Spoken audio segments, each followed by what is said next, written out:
제가 지난주에 성도님들을 위해서 미리 좀 읽으세요 해서 정리를 해놓은 내용이 있습니다. 두고두고 봐야 될 내용이에요. 이유는 우리가 마지막 때 이 묵시의 복음은 영원한 복음이죠. 이 새 언약의 복음이 영원하게 나에게 온다. 그 무슨 말이겠어요? 새 언약의 복음이 나에게 영원하게 온다. 아브라함부터 다윗에 이르는 천대의 그 축복이 나를 통해서 자녀들에게 이어진다. 이게 여러분, 이게 여러분들하고 붙들고 씨름해야 되는 말씀이에요. 그리고 주변에 참 저 영혼 불쌍하다. 여러분 마지막 때가 가깝습니다. 그러니까 여러분 명심하셔서 이걸 통해서 우리에게 열리는 축복은 요한계시록입니다. 제 기도 제목은 요한계시록이 열리고 여러분들에게 이 신령한 축복이 있기를 바랍니다. 제가 요즘 그 한국을 보면서 제가 5월달에 잠깐 나갔다 옵니다만은 뭐 1년에 한 번씩 기도하면서 하나님께서 저에게 영적 전쟁하라 그러는구나. 피할 수가 없어요. 영적 전쟁하는 거를.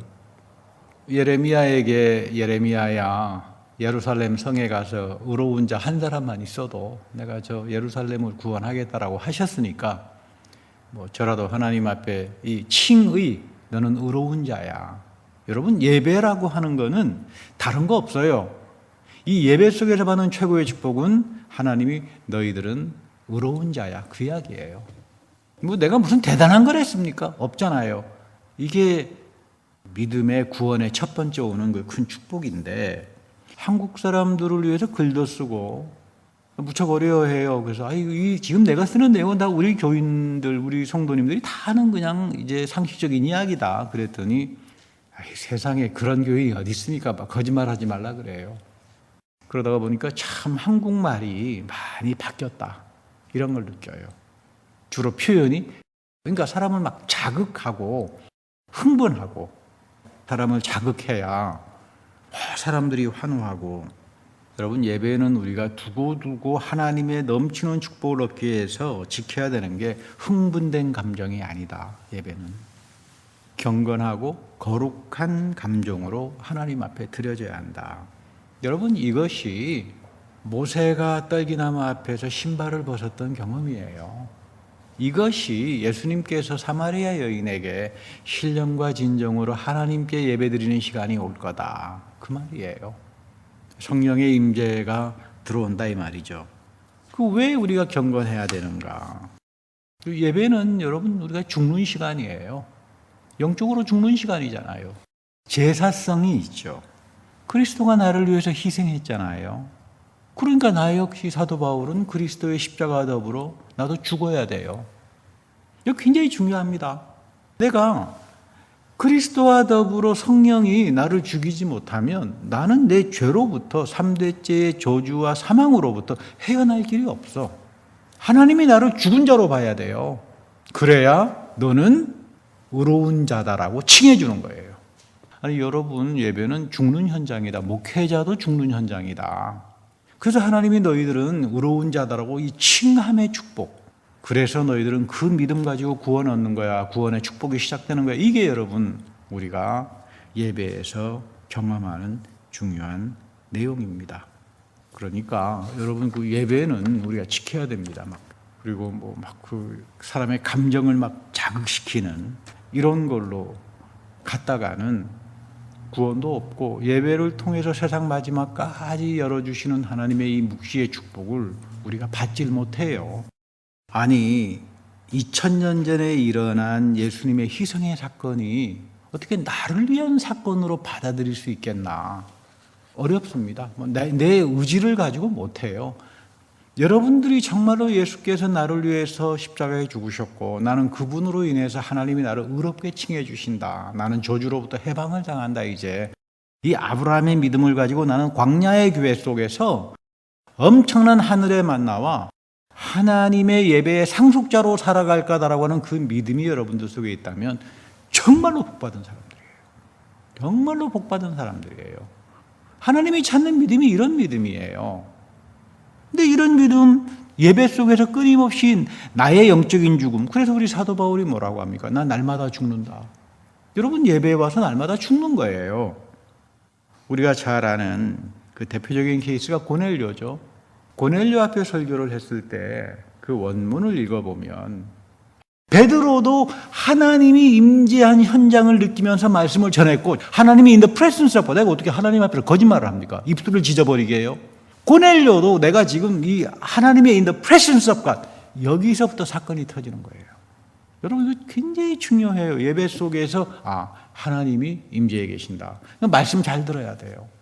목회자가 물론 말씀을 정직하게 준비도 해야 되겠지만 여러분들도 고넬료처럼 정말로 내가 이 말씀을 들을 때 하나님의 면전 앞에 있구나. 여기서부터 영적인 대폭발이 일어나는 거죠.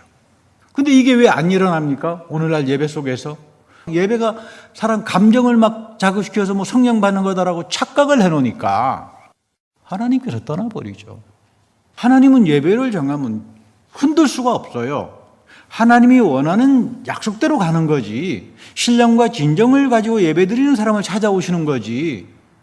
그렇게 막 감정에 막 그냥 휩싸여 가지고 그거 뭐 성령 받았다 뭐 막 그런 착각을 하고 말이죠. 구원의 문턱에도 가보지 못한 사람이 나 구원 받았네 뭐 이렇게 하면 하나님께서 웃으신다 이 말이에요. 여러분 우리가 하나님께서 우리를 볼 때는 의로운 자야 이렇게 봐주셔야지. 야 난 너를 볼 때마다 웃긴다 이러면 여러분 이거 되겠습니까? 안 됩니다. 우리 요한계시록입니다. 4장에 보면 하늘의 예배가 나오죠. 신비하죠. 이거 좀 요한이 하나님의 보좌 앞에서 나타난 그 예배를 본 거야, 본 거. 그래서 여기 4장 1절에 보면 묵시를 이렇게 설명합니다. 이후에 마땅히 일어날 일들을 내가 너희에게 보리라. 이후에 마땅히 일어날 일들을 내가 너희에게 보이리라. 마땅한 일이에요. 철회되지 않는다 이 말이에요. 이게 마땅히 일어납니다. 근데 이 마땅히 일어날 때는 무서워. 예언의 시대 때는 회개라도 하면 살 수 있는데 이때는 마땅히 일어나기 때문에 구원받는 사람은 영원한 복음으로 가지만 심판받는 사람은 끝나는 거예요. 근데 이게 하나님께서 정해놓으셨다기보다는 저도 마지막 때 가서 이 말씀을 전해보면 야, 참 대단하다. 어떻게 저렇게 사람의 마음이 완악할까? 어떻게 저렇게 빗나갈까? 그래 놓고 자기는 뭐 엄청나게 뭐 하나님을 사랑한다라고 저렇게 할까? 이런 거 보게 됩니다. 이거 지금 상속자들, 하나님의 예배를 상속하는 자들에게 나타나는 축복입니다. 이 묵시의 축복을 다른 말로는 상속자의 축복이라고 그러죠. 우리 사도 바울도 그러잖아요. 너희들은 하나님 나라의 상속자가 아니냐. 여러분 세상에서도 뭐 상속을 받으면 굉장한 거 아닙니까? 근데 하나님이 여러분들에게 뭘 상속하죠? 하나님이 여러분들에게 주는 상속이 뭐라고요? 하늘 예배요, 하늘 예배. 여러분 꼭 기억해야 됩니다. 나는 하늘에서 열어지는 요한계시록의 4장의 축복을 상속받는 자다. 이게 영원한 복음의 시작이에요. 이게 묵시의 시작이에요. 새 언약의 복음이 영원하다. 내 삶 속에. 근데 여기 보면 도대체 무엇이 일어나고 있는가? 24보좌가 있어요. 24장로들이 흰옷을 입고 금관을 쓰고 있습니다. 도대체 이 24장로가 누구냐? 왜 흰옷을 입고 금관을 쓰고 있느냐? 여러분, 금관은 다스리는 거죠. 왕관, 다스림. 제가 여러 차례 말씀드렸잖아요. 하나님의 샬롬, 전쟁 용어라고. 하나님이 전쟁에 나가면 평화로 다스리잖아요. 다스리는 자예요. 우리 사도 바울이 굉장히 신비한 이야기 한 적 있죠. 너희들 우리가 천사를 심판할 줄 모르느냐. 이거 어마어마한 이 3층 천에 가서 보고 온 이야기예요. 이게 지금 요한계시록에서 이루어지는 겁니다. 기억하십니까? 고린도전서에 보면 너희도 우리가 그 천사가 흠모하는 우리가 이 목회를 하고 있다. 이 상속자의 축복을 고린도인들에게 이제 하는 그 바울의 이야기인데 흰옷은 영적 순수함이죠. 그러면 이 24장로는 누구냐? 천사들이에요. 천사들입니다. 근데 참 희한한 게 이 천사가 우리하고 이어지는 천사예요. 뭐 우리 흔히 이야기하게 되면 뭐 미카엘이랄지 가브리엘이랄지 우리하고 이어지는 천사들이 아니잖아요. 근데 이어지는 천사가 24장로 천사야 이게. 그래서 이스라엘의 12지파와 기독교의 12사도를 상징적으로 의미하죠. 부활에서 이 다스리는 이 사람들은 순교를 당한 사람들이에요. 그래서 여러분, 교회에서 장로가 중요합니다. 이 교회에서 장로는 단순한 직분이 아니에요. 하늘의 축복에 잇대어 있는 사람들이에요. 그래서 우리 사도 요한도 사도로 불렀다가 내가 너희들에게 장로로서 이야기하노니, 요한일서 2서에는 또 장로라고 나오잖아요. 그러니까 이 장로는 꼭 무슨 교회 직분 이런 개념이 아니라 여러분들이 칭의와 성화와 영화의 복을 받은 사람들이 세상에 나가서 제사장으로 살잖아요. 10의 1조로 세상으로부터 받잖아요. 이들이 장로예요. 이들이 장로. 이 24장로의 축복이 성도들에게 그 구원을 누리고 사는 사람들에게 주어지는 거다. 그 상속이 예배의 상속이다. 그 말입니다. 비록 나는 주님을 위해서 순교는 못할 겁니다. 바울처럼 살지도 못할 거예요. 그런데 여러분, 이거는 할 수 있잖아. 고넬료처럼 경건한 마음으로 내가 하나님 면전 앞에서 예배를 사랑하고 세속주의 문화에 빠지지 않고 바울에게 왔다 갔다 하지 않고, 이거 하나는 여러분도 지킬 수 있지 않아요? 순수하게 하얀 옷을 입고. 그렇잖아요? 이들에게 주어지는 축복들이에요. 그런가 하면 하나님의 보좌 앞에 등불 7이 있는데, 하나님께서 세상을 살피신다는 뜻이죠. 7영이 있습니다. 7등불. 그래서 등불은 흔히 말씀으로 이야기들을 많이 해요. 하나님께서 너희들을 말씀으로 가르치신다. 우리가 하나님 말씀을 사모하고 살아야 되죠. 그리고 이 등불이 있어서 말씀이 살아있으니까 교회에 불이 안 꺼지는 겁니다. 항상 불이 꺼져 있지 않잖아요. 말씀, 기름이 같이 있고. 7영, 성령이죠. 세상을 전부 다 감찰하시는 하나님의 성령이다. 그런데 네 생물이 나옵니다. 첫째는 사자와 같고, 둘째는 송아지 같고, 셋째는 얼굴 사람 같고, 넷째는 독수리입니다. 여기서 중요한 건 뭐냐? 얼굴 사람이에요. 하나님은 우리에게 인격적으로 오시는 분이다, 그 말이에요. 하나님은 우리에게 계약을 지키고 인격적으로. 그러니까 그 인격은 나도 하나님의 복을 받으려면 하나님의 계약, 새 언약이라지 이런 거 지키고 살아야 되죠. 순종하고 살아야 되고. 인격적으로 하나님은 오시는 분이다. 인격적인 하나님은 이 세상 어떤 세계적인 종교에 없어요. 기독교밖에 없습니다. 제가 그래서 여러 차례 말씀드리는 게, 기도는 교회밖에 없다, 그 이야기가 그거예요. 여러분, 신두교 무슨 요가 이게 기도입니까? 기도는 인격이에요. 너희들 기도해 내 이름으로. 내가 이룰 거야. 다 이룰 거야. 어마어마한 영적인 축복이잖아요. 왜? 천사들이 너의 기도로 향으로 가서 바치니까. 하나님의 예배를 상속하는 자들의 기도는 어떻게 된다고요? 향으로 바쳐지잖아요. 그 예수님께서 다 이루시잖아요. 이게 형통이죠. 사람의 얼굴을 하고 있다. 근데 오늘 이사야 6장에도 보면요, 이사야가 하나님의 성전에 갔다가 천사와 거룩송을 이제 체험한 이야기입니다. 하나님께서 높이 들린 보좌에 앉아 계시는데, 이 6날개를 가진 세라핌이라고 그러죠.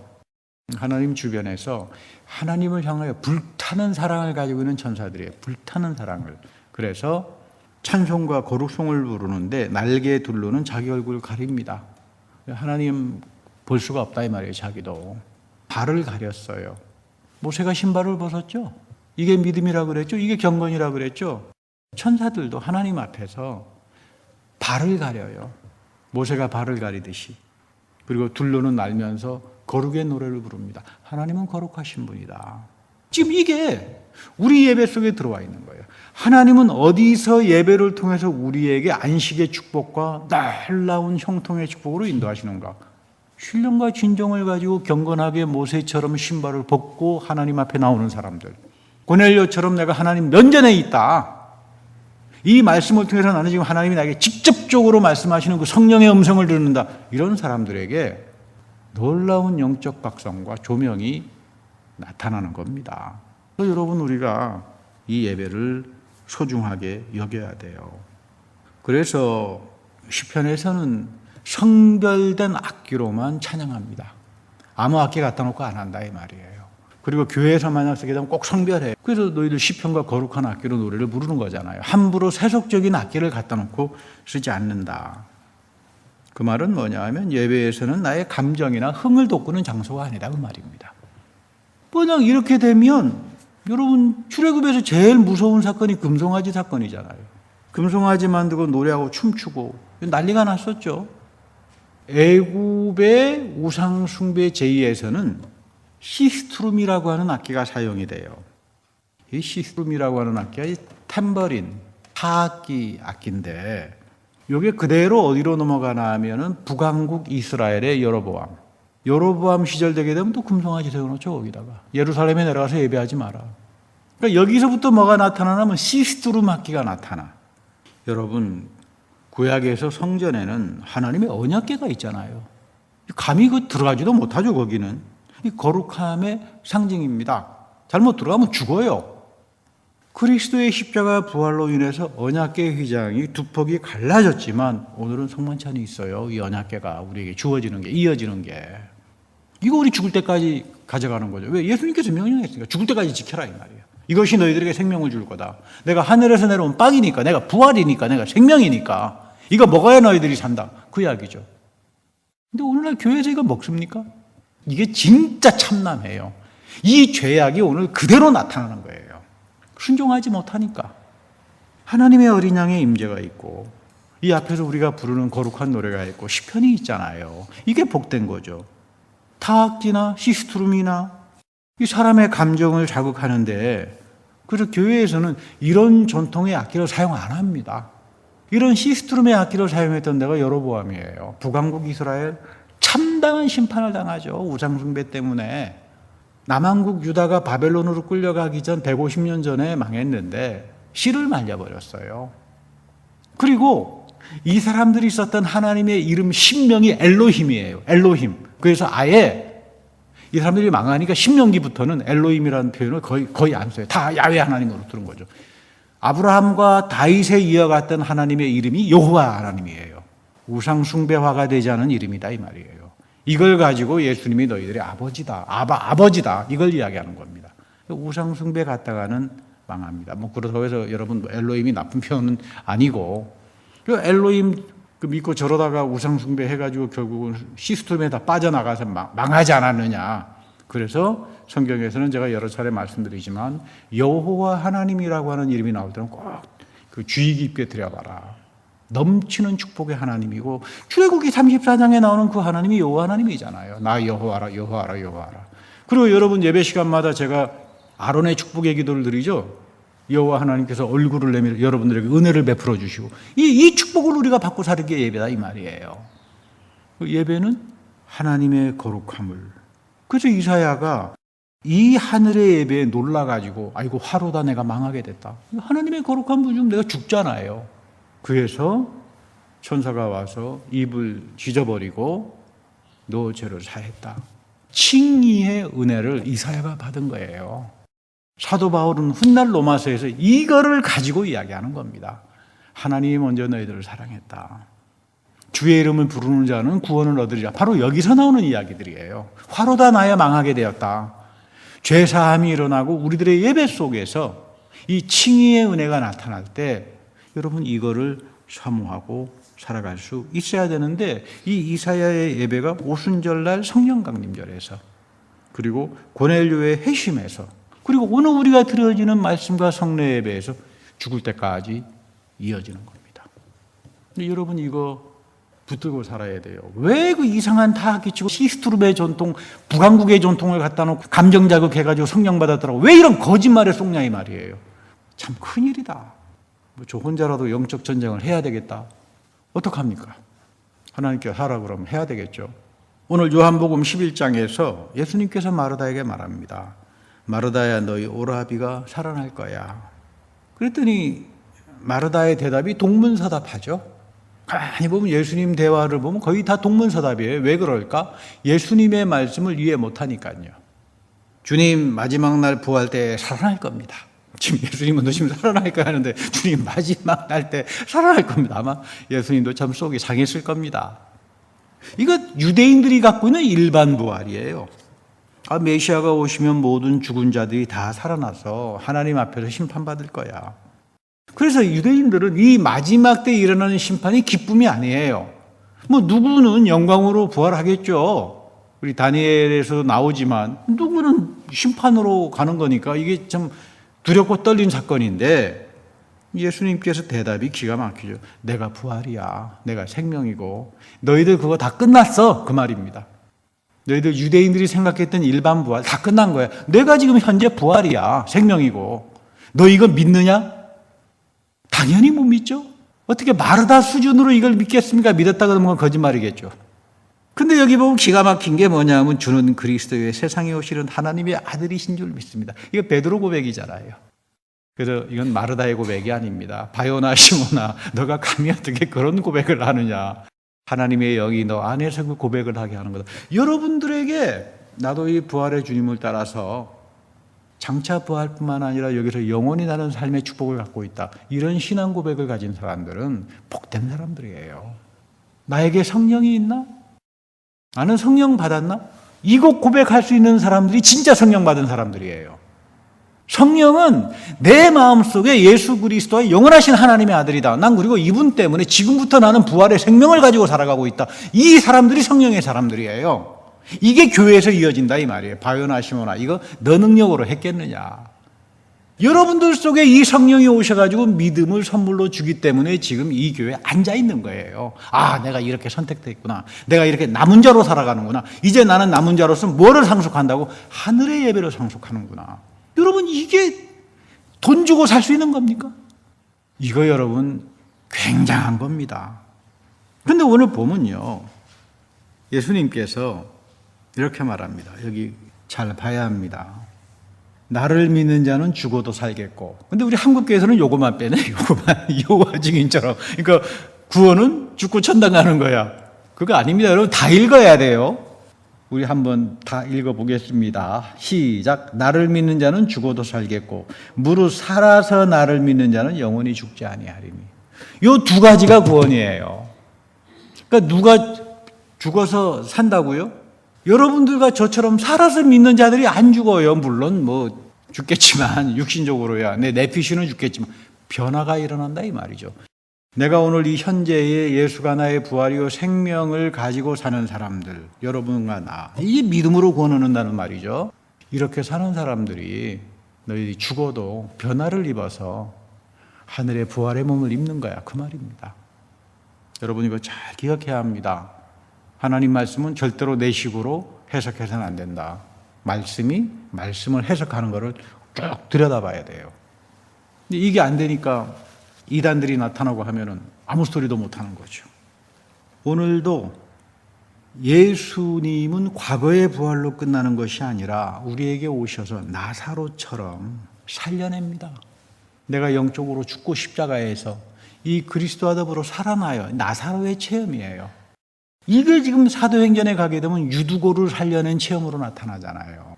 유두고가 설교 듣다가 떨어져 죽었잖아요. 바울이 가서 살려내잖아요. 이게 뭡니까? 바울은 예배를 하늘의 예배의 상속으로 누렸던 사람들이에요. 하늘의 예배를 상속으로 누렸던 사람들에게 만나가 있고 생명이 나타나고 부활 생명이 터져 나온다 이 말이에요. 왜? 정말 안에 말씀 안에 살아계신 하나님의 면전이 있고 성찬을 통해서 부활의 그리스도가 우리와 함께 하니까 이거를 믿느냐?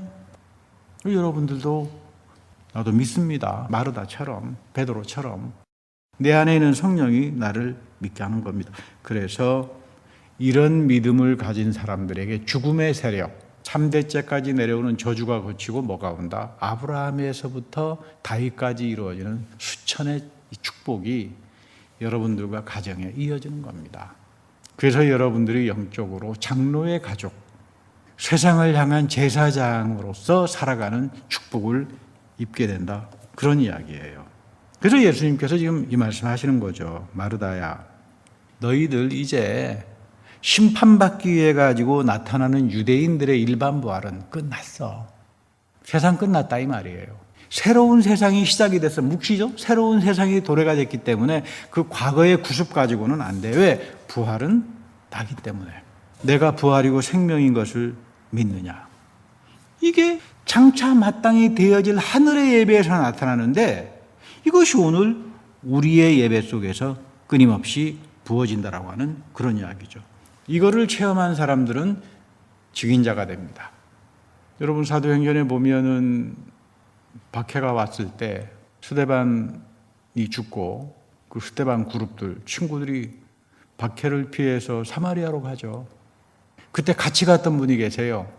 그분이 사도 요한이에요. 사도 요한이 그래서 사마리아에서 누가 그 당시 사마리아를 가려고 그러겠어요. 거기서 교회를 세웁니다. 기가 막힌 이야기죠. 그래서 여러분 요한복음에 보면 사마리아 여인에 대한 예배 이야기가 거기만 나와요. 사마리아에서 증인이 된 사람들은 요한 공동체입니다. 요한교회예요. 바울과 요한과 더불어 하나님은 묵시를 열어놓은 거예요. 여러분 증언자로 살아야 돼요. 첫째는 앞으로 나는 고넬료처럼 살아야 되겠다. 둘째, 나는 증언자로 살아야 되겠다. 그렇다고 해서 여러분들 보고 사마리아 가란 말은 아닙니다. 저 사람들 교회 다닌다고 우리 교회 안 와도 좋으니까 보내세요.